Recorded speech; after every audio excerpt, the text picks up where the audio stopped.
Não ouse fingir que não sabia o que estava fazendo. Minha mãe gritou no telefone, sua voz tão alta que tive que afastar o aparelho do ouvido. Somos uma família. Você não pode simplesmente nos abandonar porque seus sentimentos foram feridos. Eu estava sentada no meu escritório em casa, olhando para a chuva de abril batendo nas janelas da minha casa, sentindo uma mistura estranha de dormência e raiva. Tudo o que eu achava que sabia sobre minha família havia desmoronado diante dos meus olhos, tudo por causa de uma simples mensagem de texto que meu irmão, Pedrinho, enviou acidentalmente para o nosso grupo familiar no WhatsApp, em vez do chat secreto que ele mantinha com nossos pais. Meu nome é Joana Loreto, tenho 35 anos, e até ontem pensava que estava apenas sendo uma boa filha ao ajudar meus pais com as despesas da aposentadoria. Eu construí um negócio de consultoria de marketing do zero depois da faculdade. E quando realmente decolou, há 5 anos, comecei a enviar dinheiro extra para eles todos os meses. Meus pais sempre tiveram dificuldades financeiras, e eu queria ter certeza de que poderiam aproveitar a aposentadoria sem se preocupar com contas básicas. O que eu não sabia era como eles realmente me viam. O caixa eletrônico da família acabou de mandar mais 3.000. Foi a mensagem que Pedrinho enviou, seguida pela resposta do meu pai. Caca, continue com esse trem da alegria funcionando. Ela é burra demais para perceber que estamos usando ela. Então minha mãe acrescentou. Acabei de comprar aqueles tacos de golfe que seu pai queria. Joana surtaria se soubesse que o dinheiro dela foi para isso, em vez dos remédios. As capturas de tela continuavam chegando. Anos de conversas sobre como me manipular, como jogar com minhas emoções, como arrancar mais dinheiro de mim. Eu não conseguia respirar enquanto rolava mensagem após mensagem. Pedrinho rapidamente tentou apagar tudo, mas era tarde demais. Eu já tinha visto. 3 anos deles rindo da minha generosidade, planejando férias caras enquanto me diziam que não tinham dinheiro para os remédios, trocando de carro enquanto alegavam que a conta de luz estava insustentável. No dia seguinte, meu celular explodiu com mensagens e ligações da minha família. Meu pai jurava que era só uma brincadeira. Minha mãe dizia que eu estava tirando tudo de contexto. Pedrinho alegava que só concordava para ficar do lado bom dos nossos pais. Mas as próprias palavras deles mostravam a verdade. Lá fora, a chuva ficou mais intensa, combinando com a tempestade dentro de mim. Por anos, eu estava financiando a aposentadoria confortável deles, achando que estava ajudando a sustentar uma vida digna, enquanto, na verdade, eles estavam rindo de como era fácil me enganar. A traição doía mais do que eu poderia imaginar. Uma batida forte interrompeu meus pensamentos. Caminhei até a porta, ainda segurando o celular, e olhei pelo olho mágico. Pedrinho estava na minha varanda, encharcado, com uma expressão de súplica. Meu maxilar se contraiu. Eu não estava pronta para essa conversa, mas talvez fosse a hora de ouvir o que ele tinha a dizer. Afinal, eu também tinha algumas coisas para falar. Abri a porta, mas bloqueei a entrada. O que você quer? Pedrinho parecia miserável, a chuva escorrendo por seu cabelo. Joana, por favor, posso entrar? Eu posso explicar tudo. Explicar o quê? Como vocês estão rindo de mim há anos? Levantei o celular, a tela ainda exibindo uma das mensagens dele. Acabei de dizer a Joana que o pai precisa de uma cirurgia dentária. Não é o que parece, Pedrinho implorou, sua voz falhando. A mamãe e o papai. Eles começaram com isso. Eu só concordei. Ah, entendi. Você só estava obedecendo ordens, sei. As palavras saíram mais duras do que eu pretendia, mas eu não conseguia me conter. Eu mandei 3.000 por mês, Pedrinho. São 36.000 por ano, durante 5 anos. Você sabe quanto isso dá? Pedrinho abaixou a cabeça. Eu sei que é muito. 180.000, Pedrinho. E isso sem contar os extras para as supostas despesas médicas do pai, ou o aquecedor quebrado da mamãe no inverno passado. Eu me senti mal ao dizer isso, lembrando de como deixei de viajar nas férias para mandar a eles 5.000 extras para um aquecedor que, aparentemente, nunca precisou ser trocado. Olha, eles foram longe demais, eu sei. Mas eles estão envelhecendo. Pedrinho, eles têm 65 anos, não 95. O pai ainda joga golfe todo fim de semana com os tacos caros que eu paguei, enquanto achava que ele precisava de remédios. Eu estava gritando agora, sem me importar se os vizinhos estavam ouvindo. Por favor, Joana. Eles estão desesperados. O pai está preocupado com os remédios para o coração. Eu ri, amarga. Os remédios que não existem? Ou os de verdade que eu tenho pago, enquanto vocês gastam o meu dinheiro com luxo? Pedrinho fechou os olhos por um instante. Eu sei que erramos, mas eles precisam de você agora.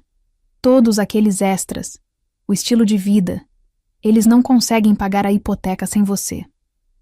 A hipoteca do condomínio de luxo à beira do lago, que eles compraram no ano passado, enquanto me diziam que estavam lutando para pagar o aluguel do apartamento? Uma calma estranha tomou conta de mim. Acho que você deveria ir embora. Joana, por favor. Não, eu sou Joana. Apenas Joana. E Joana acabou. Depois que Pedrinho foi embora, eu afundei no sofá, tremendo. As mensagens do grupo ecoavam na minha mente. Em uma delas, meu pai escreveu: Acabei de dizer a Joana que o telhado está vazando. Vamos ver quanto conseguimos arrancar dela dessa vez. Minha mãe respondeu: Ela é uma otária por ajudar a família. Quase me sinto mal. Quase.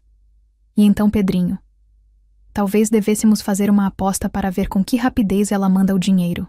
Eu nunca fui nada além de um caixa eletrônico para eles. Um recurso a ser explorado. Uma piada. Peguei meu laptop e abri o aplicativo do banco. Todos os meses, nos últimos 5 anos, lá estavam os 3.000 transferidos para a conta conjunta dos meus pais. Além das emergências. Outros 40.000 ao longo dos anos. Tratamentos dentários que nunca aconteceram.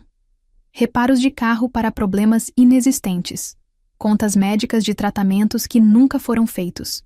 E o que eu sacrifiquei? Adiei a compra da minha própria casa por 2 anos para ajudar com os supostos problemas financeiros deles. Trabalhei 60 horas por semana para bancar minha vida e a deles.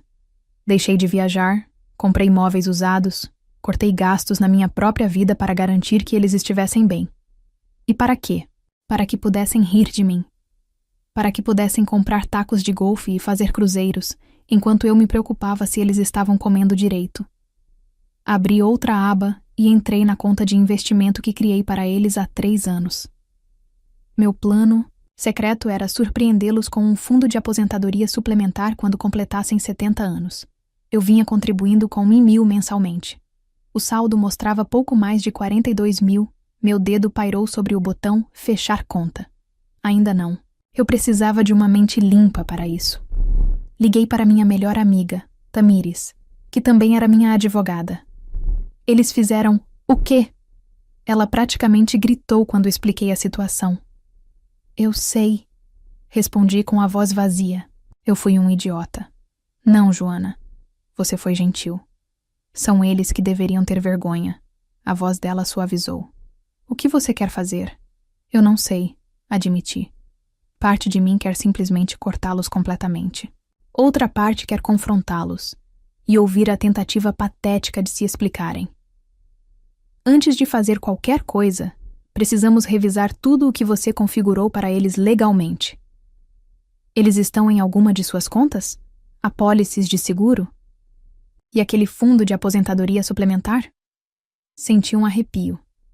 Nem tinha pensado em todas as formas como estávamos financeiramente emaranhados. Além das transferências mensais para a conta de investimento, eu os havia adicionado à minha apólice de seguro-saúde premium como dependentes 2 anos atrás. A medicação cardíaca do meu pai, cuja necessidade agora eu questionava, era coberta pelo meu plano. Eles também eram beneficiários da minha apólice de seguro de vida. Eu preciso desembaraçar tudo isso. Percebi em voz alta. Um passo de cada vez. Tamires aconselhou.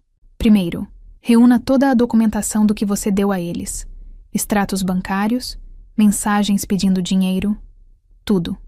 Segundo, faça uma lista de todas as conexões financeiras que precisa cortar. Terceiro, decida se quer se comunicar com ele sobre o motivo pelo qual está fazendo isso. Enquanto desligava, meu telefone vibrou com uma mensagem da minha mãe. Seu pai está muito chateado. A pressão arterial dele está altíssima por causa do seu comportamento. Precisamos conversar. Agora. Algo dentro de mim endureceu. A manipulação ainda estava acontecendo. Mesmo agora, eles ainda achavam que eu cederia, que correria ao primeiro sinal de um problema de saúde. Não mais. Abri meu laptop e comecei a tirar prints de cada transferência mensal. Depois, iniciei um documento intitulado Apoio Financeiro, Familiar, Últimos 5 anos, e comecei a listar cada suposta emergência, cada sacrifício que eu havia feito. Quando terminei, o documento tinha 12 páginas. A verdade era inegável. Eu não estava apenas magoado, eu estava esgotado. Na manhã seguinte, acordei com uma clareza que não sentia há anos. Meu caminho à frente estava de repente cristalino. Antes que qualquer dúvida surgisse, liguei para o trabalho, avisando meu assistente que precisaria de um dia pessoal. Isso exigiria minha atenção total. Joana Loreto falando. Atendi quando meu telefone tocou 20 minutos depois. Senhorita Joana, aqui é Alisson, do Banco Comunitário. Estou retornando sua ligação sobre o fechamento de uma conta de investimento. Sim, obrigado por me responder tão rápido. Respirei fundo. Preciso fechar a conta de aposentadoria suplementar que criei para Arthur e Gabriela Loreto. Entendo. Posso perguntar se há algum problema com a conta? Não há problema com a conta, respondi. Apenas com os destinatários pretendidos. Após confirmar minha identidade e minha autoridade sobre a conta, Alisson me orientou no processo. Como eu era a única titular da conta e ela havia sido planejada como um presente, eu poderia encerrá-la sem o conhecimento ou consentimento dos meus pais. Os 42.680 seriam transferidos de volta para minha conta principal em 3 dias úteis. Há mais alguma coisa em que eu possa ajudá-la hoje, senhorita Loreto? Na verdade, sim.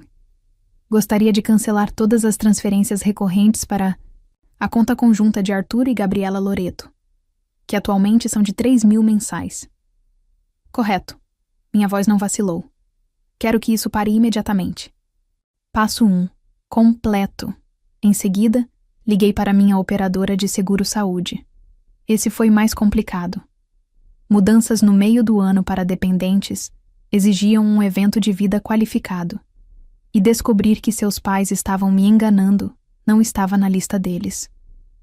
Mas depois de explicar minha situação para um representante simpático chamado Marcelo, ele encontrou uma solução.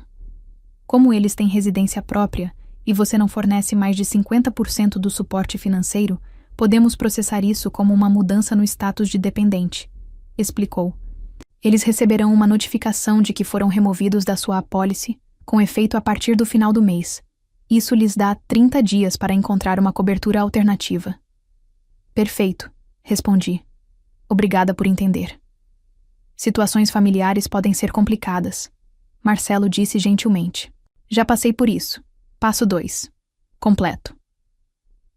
Remover meus pais como beneficiários da minha apólice de seguro de vida foi ainda mais fácil. Bastou preencher um formulário online, substituindo-os por uma instituição de caridade infantil local. Ao meio-dia, eu havia sistematicamente desmantelado todas as conexões financeiras com minha família. Exceto uma, o empréstimo estudantil do meu irmão Pedrinho, que eu vinha pagando há 3 anos. Ele ainda tinha 2 anos de pagamentos restantes, no valor de 580 mensais. Essa me fez hesitar. Pedrinho participou do engano, mas parecia genuinamente arrependido. Ele havia sido pressionado pelos nossos pais? Ou estava apenas arrependido por ter sido pego? Meu telefone vibrou com uma mensagem dele. Mamãe e papai estão surtando. Papai disse que a receita dele foi negada na farmácia. O que você fez? Nenhuma palavra de desculpa. Nenhum sinal de compreensão. Apenas mais pressão para restaurar o fluxo de dinheiro. Respondi. As consequências dos atos deles não são mais problema meu. Meu telefone tocou imediatamente. Pedrinho. Enviei para o correio de voz. Em vez disso, abri meu e-mail e redigi uma carta formal para meus pais, anexando o documento de 12 páginas que preparei na noite anterior. O assunto era simples. Suporte financeiro fornecido de 2018 a 2023. Arthur e Gabriela. Em anexo está um relatório detalhado do suporte financeiro que forneci nos últimos 5 anos, totalizando R$ 221.800. A apólice de seguro-saúde de vocês será cancelada em 31 de maio. A conta de aposentadoria foi encerrada. Sua duplicidade foi documentada com capturas de tela das próprias mensagens de vocês, revelando como me manipularam e enganaram sistematicamente, enquanto zombavam da minha generosidade. Não entrem em contato comigo novamente, a menos que seja para devolver o que pegaram sob falsos pretextos. Joana Loreto. Li 2 vezes, anexei o documento e cliquei em enviar. Passo 3. Concluído, bloqueei seus números no meu telefone. Removi-os das minhas redes sociais. Sentei-me na cadeira, exausta, mas aliviada pela primeira vez em anos. Meu dinheiro era realmente meu. Tive 3 dias de silêncio abençoado antes que encontrassem uma maneira de contornar meus bloqueios. A campainha tocou às 20h30. Pelo olho mágico, vi meus pais e Pedrinho na minha varanda. Seus rostos eram uma mistura de raiva e pânico. Não abri a porta. Em vez disso, liguei para Tamires. Eles estão na minha casa, sussurrei, como se pudessem me ouvir através das paredes. Não os deixe entrar, ela disse firmemente. Se não saírem, chame a polícia. Invasão de propriedade pode parecer extrema, mas confie em mim, Joana. Uma vez que eles estejam lá dentro, será muito mais difícil tirá-los, tanto fisicamente quanto emocionalmente. A campainha tocou novamente, seguida de pancadas. Joana! Meu pai gritou. Sabemos que você está aí. Você não pode simplesmente nos cortar sem falar conosco. Enviei uma mensagem para Pedrinho. Não tenho nada a dizer. Por favor, saiam ou chamarei a polícia. Pelo olho mágico, observei Pedrinho verificar o telefone, mostrar a mensagem para os meus pais e, em seguida, iniciar o que parecia ser uma discussão acalorada. Minha mãe chorava, enquanto o rosto do meu pai adquiria um tom alarmante de vermelho. Eventualmente, eles foram embora, mas não antes do meu pai gritar. Você vai se arrepender disso, Joana. Somos uma família. Você não pode simplesmente nos abandonar. A ironia dele usar a palavra abandonar não passou despercebida para mim. Eles haviam abandonado qualquer pretensão de me amar anos atrás, me vendo apenas como um recurso para explorar. Na manhã seguinte, começaram os e-mails. Minha mãe escreveu um longo discurso de culpa sobre a saúde do meu pai estar piorando sem sua medicação. Meu pai enviou uma mensagem exigindo que eu parasse com esse comportamento infantil imediatamente. Pedrinho implorou, dizendo que nossos pais não conseguiriam pagar a hipoteca sem a minha ajuda. Encaminhei todos os e-mails para Tamires sem responder a nenhum deles. 3 dias depois, recebi uma carta registrada dos meus pais. Dentro havia um bilhete escrito à mão por minha mãe. Joana, não entendemos por que você está nos punindo assim. Sim, fizemos algumas piadas de mau gosto, mas é isso que as famílias fazem. O medicamento para o coração do seu pai custa R$ 450 por mês sem seguro. Nossa hipoteca vence na semana que vem e não podemos cobri-la sem sua ajuda. Podemos perder nosso apartamento. É isso que você quer? Que seus pais idosos fiquem sem teto? Por favor, pare com essa crueldade e fale conosco. Eu quase ri do comentário pais idosos. Ambos tinham 65 anos e estavam saudáveis. O jogo de golfe do meu pai nunca esteve tão bom, segundo as fotos do clube de campo que Pedrinho acidentalmente incluiu em uma daquelas capturas de tela fatídicas. Liguei para a farmácia onde meu pai comprava seus remédios, fingindo ser minha mãe. Estou ligando sobre os medicamentos para o coração do meu marido, Arthur Loreto. Qual é o custo sem seguro? O farmacêutico respondeu após um momento. Custa 42 para um fornecimento de 30 dias, senhora Loreto. Não 450. Outra mentira. Naquela noite, Pedrinho apareceu no meu escritório quando eu estava saindo. Ele estava com uma aparência terrível. Olheiras profundas, roupas amarrotadas.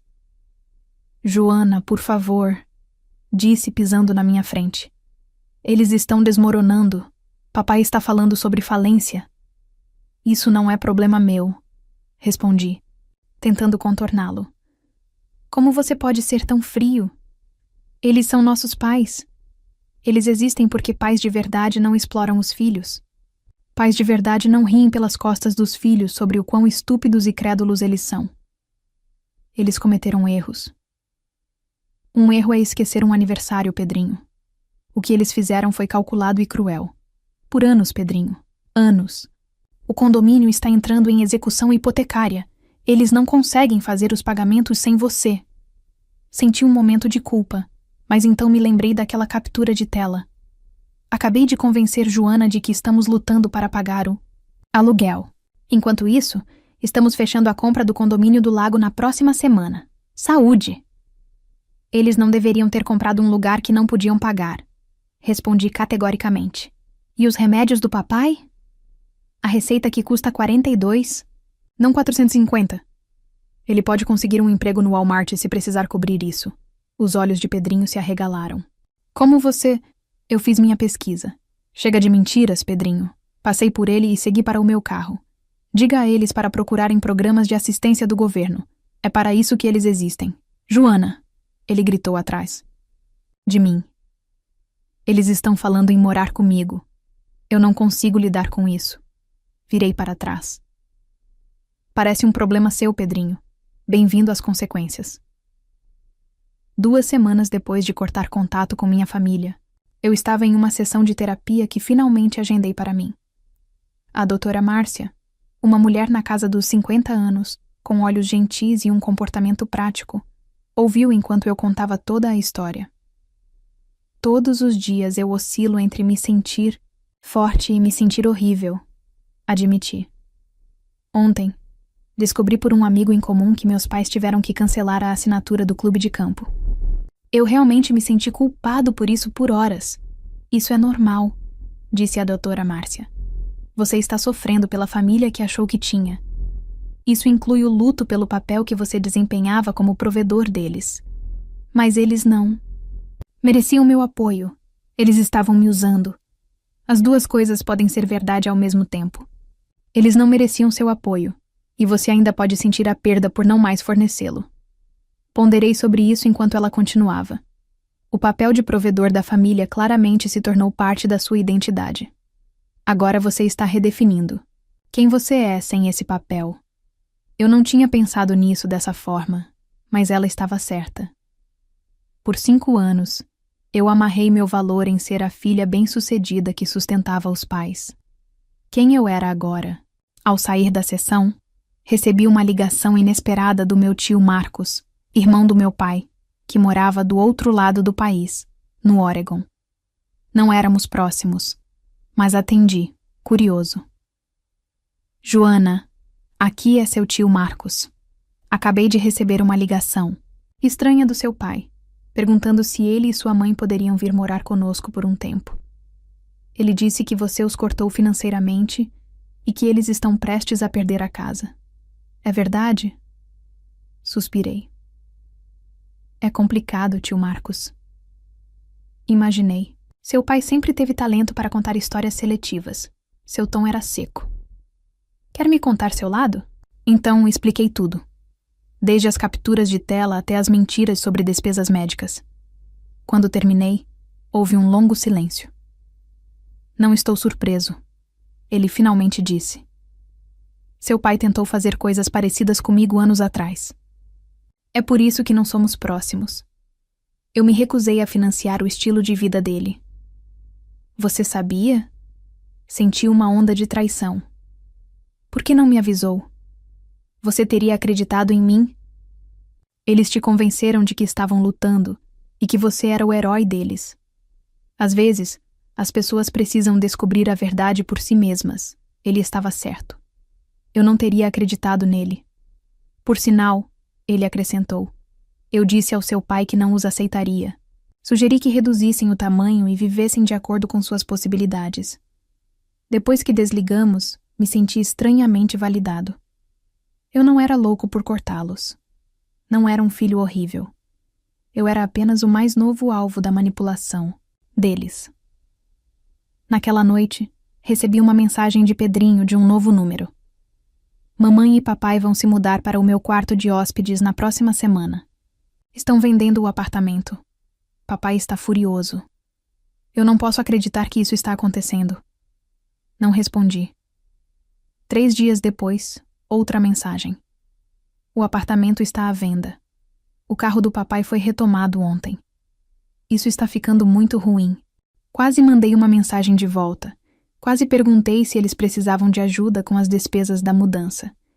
Mas então me lembrei de uma captura de tela específica, onde Pedrinho havia escrito: Joana apenas perguntou se o pai estava bem depois da consulta médica para o problema cardíaco que não existe. Eles fizeram suas escolhas. Agora estavam vivendo com as consequências. Na 3ª semana, recebi um e-mail de um nome que não reconheci. O assunto da mensagem era: dos seus pais. Aparentemente, eles haviam convocado um amigo da família para entrar em contato, já que eu os bloqueei em todos os lugares. A mensagem detalhava como foram forçados a vender a maior parte dos móveis, como a saúde do meu pai estava se deteriorando devido ao estresse e como tiveram que solicitar cupons de alimentação, algo que meu orgulhoso pai considerava humilhante. O e-mail terminava com: eles só querem uma chance de falar com você para explicar e se desculpar. Eu pensei nisso por 5 segundos antes de clicar em excluir. A ideia deles de um pedido de desculpas seria qualquer coisa que pudesse abrir novamente a torneira do dinheiro. Eu estava farta de ser manipulada. Farta de ser o caixa eletrônico deles. Pela primeira vez em anos, meu dinheiro estava indo para o meu futuro, e não para as emergências fingidas deles. A culpa estava desaparecendo, substituída por algo inesperado. Liberdade. 6 meses depois de cortar todo o contato, cheguei em casa de uma viagem de negócios e encontrei meus pais sentados nos degraus da minha varanda. Meu pai havia perdido peso, e as luzes cuidadosamente cuidadas do cabelo da minha mãe haviam crescido, revelando raízes grisalhas. Ambos estavam usando roupas que eu não reconhecia, parecendo mais simples do que suas roupas habituais. Meu instinto foi me virar e ir embora. Mas a doutora Márcia e eu havíamos discutido essa possibilidade na terapia. Eu estava mais forte agora. Eu podia enfrentá-lo sem ser manipulada. Estacionei na garagem e me aproximei lentamente, meu coração batendo forte. O que vocês estão fazendo aqui? Minha mãe tentou falar, mas sua voz falhou. Por favor. Nós só queremos conversar. Aprendemos nossa lição, acrescentou meu pai. Esses últimos meses têm sido um inferno. Destranquei a porta. Vocês têm 5 minutos. Lá dentro, eles se sentaram desajeitadamente no sofá enquanto eu permaneci de pé, braços cruzados. Sentimos muito, minha mãe começou. Nunca deveríamos ter tirado vantagem da sua generosidade. Meu pai assentiu. Perdemos tudo. O condomínio, o carro, nossas economias. Tivemos que nos mudar com o Pedrinho, e a casa dele é tão pequena que sua mãe tem que dormir em um sofá-cama. O clube de campo revogou nossa filiação, minha mãe acrescentou. Nossos amigos de lá nem ligam mais. Meus custos com medicamentos têm sido terríveis sem seu seguro. Meu pai continuou. O Medicare não cobre tudo. Eu os ouvi listar tudo o que eles haviam perdido, esperando por um pedido de desculpas real. Mas ele nunca veio. Não houve um pedido de desculpas por terem me machucado. Nenhuma palavra sobre como me trair foi errado. Apenas um catálogo de suas dificuldades e a culpa implícita de que eu havia causado aquilo. E então, perguntei quando finalmente ficaram em silêncio. Queremos consertar as coisas, minha mãe disse. Nós realmente sofremos, Joana. Aprendemos nossa lição. Que lição seria essa? Eles trocaram olhares. Que não deveríamos ter te tomado como garantida. Meu pai finalmente disse. Tradução. Eles deveriam ter sido mais cuidadosos para não serem pegos. Não, eu disse suavemente. Vocês não aprenderam nada. O que você quer dizer? Minha mãe perguntou, sua voz elevando-se ligeiramente. Viemos até aqui para pedir desculpas. Não. Vocês vieram até aqui para me dizer o quanto vocês sofreram sem o meu dinheiro. Em nenhum momento reconheceram como a traição de vocês me fez sentir. Mas nós dissemos que sentimos muito. Meu pai protestou. Por terem sido pegos. Talvez não pelo que fizeram. Respirei fundo. Nos últimos 6 meses, pensei muito sobre o que é uma família saudável. Não é isso. Não é tratar seu filho como um caixa eletrônico e zombar dele pelas costas. O rosto da minha mãe endureceu. Então você vai continuar nos punindo por algumas piadas? Isso não é punição. É autopreservação. Estou me protegendo de pessoas que já mostraram que não têm meus melhores interesses no coração. Nós somos seus pais, meu pai disse, como se isso explicasse tudo. E eu sou sua filha, não seu banco pessoal. Me movi até a porta e a abri. Desejo a vocês tudo de bom.